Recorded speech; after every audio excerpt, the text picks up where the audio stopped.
As you say, my name is Reed Thornton. As you can see, I've been around quite a while. I currently work for Axiom Corporation as a technical unit leader. I have a unit called Quality Assurance and Delivery. I've worked for Axiom for soon to be 14 years and still having fun doing software development. All right. Going back a little ways, what do you think was your first encounter with a computer?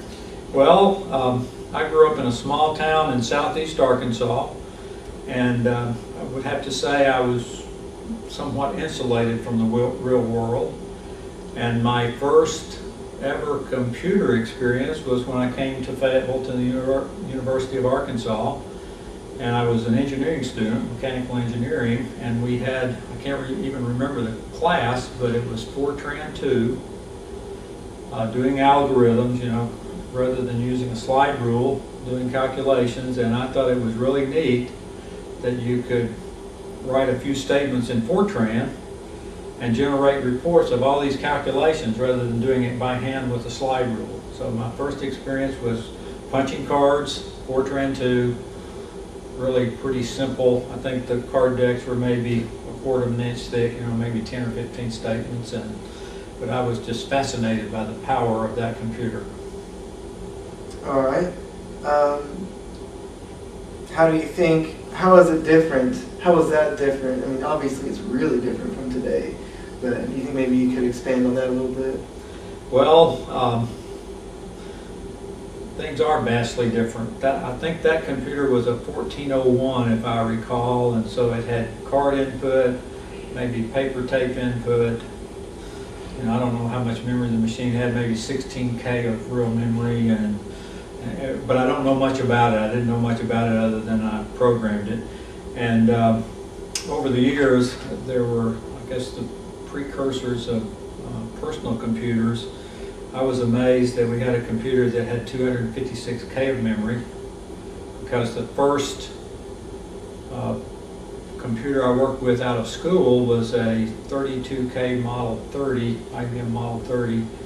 And I remember when we upgraded it to 64K, I thought, man, how would you ever use more memory than that in a computer? And so 10 or so years later, 256K, and now you can hold, you know, 2 gigabytes of memory on your little USB thing. And so disk space, computer memory, processing speeds are just, thinking back to then, unbelievable. It's unbelievable what you can do, what you can do today. All right. What year, you obviously, you said that you attended the University of Arkansas, and maybe you could describe maybe how your coursework was then, how your collegiate experience was. Well, I went the first 2 years of my college career at then Monticello, what was it called?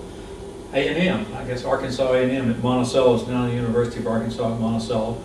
And I essentially took all the math and history and chemistry and physics and all that stuff that I needed to not have to take that here in Fayetteville. I came here for my last 2 years. I was in mechanical engineering, was focused on heat transfer, a lot of calculations. That was in the days of the slide rule. But there was this computer. I also remember the, I believe it was a Wang.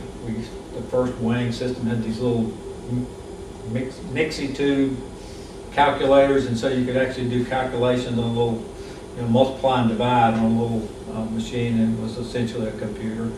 And so I was fascinated by that stuff, but I mostly focused on mechanical engineering courses, lab work. I actually worked part-time for the mechanical engineering department. Worked with graduate students, so got to build some things and see what they did. But mostly not computers. I was really learning engineering, but then used computers. Mm-hmm.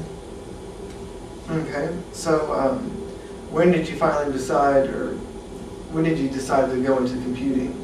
Well, maybe I was lucky, is the way I would say that. I was working on my mechanical engineering degree. I got married before getting out of college, and my wife also from Arkansas. And so as we were heading down the path to graduation, I interviewed companies looking for mechanical engineers. And so I went to Baton Rouge, Louisiana. I went to Lexington, Kentucky. I was invited to Wichita, Kansas Aerospace Industry, and Seattle, and I can't even remember where all these places were. And the problem I was having is I didn't really want to leave Arkansas. And so I had actually signed up to interview IBM, and it was Lexington, Kentucky typewriter manufacturing plant, and they needed mechanical engineers. And so I went into that interview, and after about 10 minutes, I told the interviewer I really wasn't interested in that job because they were talking about designing keys and momentum and inertia of typewriters, and I thought, man, that just wouldn't be interesting to me. And so I just essentially stopped that interview because I thought I was wasting his time and mine. And so happened that I guess my name got to the IBM people in Little Rock, and got a call. Many people know Bob Oliver, who's part of this thing, and I think he's pretty well known across all of Arkansas and maybe the world. And anyway, Bob Oliver called and said, would you like to interview IBM for a different type of job working with computers? And the job would be in Little Rock. And I thought, that might be okay. And never even thought about working with computers until that point. And anyway, went and talked to Bob and the people in Little Rock, and it was a technical job, systems engineer, and met a couple of people who may also be in this thing, Wally Anderson and Dick Remke. They already worked for IBM, and they were pretty neat guys, and they took me to visit their accounts, their customers, and that, I was impressed by those two guys, and mostly what we did was talk to the customers and drink coffee. I said, I could probably do that pretty well, and the fact that it was in Little Rock and the fact that I was pretty fascinated with computers made me think, well, I'll just take that job. And so went to work for IBM as soon as I got through school, and went to computer training, learning programming languages and really the basics, because all I knew was Fortran 2. And loved it. I enjoyed that job and the work I did over that first 10 years, probably more than anything I've ever done in my life. But I'm still fascinated with computers, and it's unbelievable how much they can do in this day and age. And so, I kind of looked into a really good career that I thoroughly enjoyed. All right. You mentioned a few people when you were talking about your entrance into the computing career. Can you maybe expand on a few of those people and how maybe they've influenced your career? Well, Bob Oliver is just a really, can't think of the right words, a friendly guy,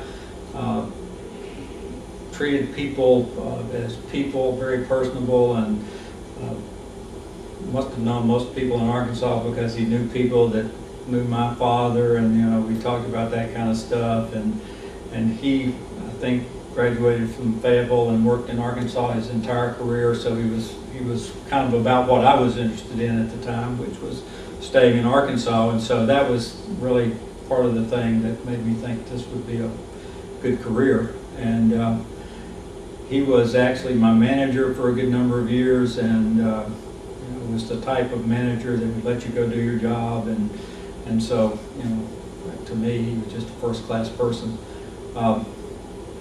Wally Anderson and Dick Remke are just two of the brightest people I know, and I've worked with Wally some since joining way back then, and he's still pretty sharp, although he's maybe getting a little old. And so anyway, they're just very bright people, and to me have the right attitude, the right way to work with people. One interesting thing, when you're a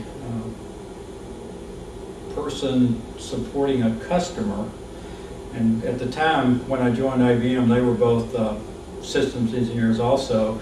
What you need to do is get the customer to do a lot of things that they may or may not want to do, but your job is to influence or sell or convince them to buy equipment, to install equipment, to implement applications that use the computer. The goal to use that up so you need more, obviously, and to benefit the customer. And so being good at that, which they were, is also what it takes, I think, to be a good leader. And so I think both those guys were good role models, and both as systems engineers as well as in recent years, Wally actually reported him at Axiom a few years ago, and he still has that same approach to leadership, which is, it's really more about influencing and getting people to do things that they want to do, or convincing them they want to do, rather than telling people what to do. So, great respect for all three of those people. All right. So how did you transfer over to Axiom? Well, I joined IBM right out of college. Spent about 8 years in Fort Smith. And it was a sub-office at the time, and I was a systems engineer and helped many of the IBM customers, and this was in the 1970s, install new computers or upgrade their computers. This was the days of the virtual operating system, so everybody was moving to virtual operating systems. So I worked with most of the customers doing that, as well as some that were installing small computers. Decided I ought to do something different, and so took a job in Dallas. This was in 1979, I guess. And so worked in staff positions, and became a manager in a development organization at IBM in Dallas, and so spent about 15 years there. And the draw back to Arkansas was still there. So families were all here, and kind of wanting to come back to be closer to home as our parents aged. And so many people at Axiom I had known in the early days of IBM, and so I called them up one day and said I'd like to come and talk about a job, and they invited me in, and in 1993 July I joined Axiom and have had a great time ever since. All right. You mentioned the virtual operating system. Is that, like, what era was that in? Well, this was, I guess I think back to the Model 30s and 40s and all these things, and that was when, you had maybe 64 or 96 or 128K of real memory, and all the software had to be loaded within that memory. And the virtual operating systems, let me see if I can remember when that was announced by IBM. I think 1975 or 6. That was where you were able to, in fact, have larger programs and only load into memory with the operating system control what was actually being executed. And so gave more capability. You could write larger programs. This was the beginning of, I think, the AIMOR and servers. You talk about how many megabytes a program is versus 4K, for example. And but anyway, that was the beginning of really more capable software. The interesting thing is the systems had to get bigger to run it, so there was a lot of upgrading of the mainframe computers of the day, and it was in the 70s. A lot of IBM customers started implementing online real-time systems, and so I was very much involved in that. And virtual storage helped, with larger and larger memory footprints. And so anyway, I learned a tremendous amount and had a great time learning about all those things, and that occurred during the 70s. All right. Can you possibly say maybe a little bit about your position at Axiom? Sure. I'm a technical unit leader, and so in effect I'm in a software development organization, and have today I'm responsible for quality assurance and delivery. So there are, I think, more than 50 people in my unit. I have trouble keeping up with that sometimes. Maybe I can claim that on age. But we have the QA group, so that's testing and quality assurance. We have tech writing, and actually we functionalize within this development unit. So all of QA, all of tech writing. We have a systems administration team, so they administer the systems that we use for development and testing. We have a systems engineering team that is doing research on latest technology, but we actually choose the configuration and what speed processors, how much memory, what type of all the really nitty-gritty technical details of these grid computers that we use. So they're into that, and as well as storage, how to connect storage, are we going to, what type of array, all those technical terms that I don't necessarily know what all they mean, but they do that. Have a legal guy. What else? I have a security team that's really more responsible for making sure we don't write software that can be broken into, so they do scans of our environment and identify issues. They're going to do software reviews, design reviews, and penetration testing and all that kind of stuff. And let's see. I think I'm forgetting somebody, but that's essentially it.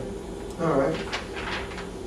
I guess going back, since this interview is supposed to be more like in the past,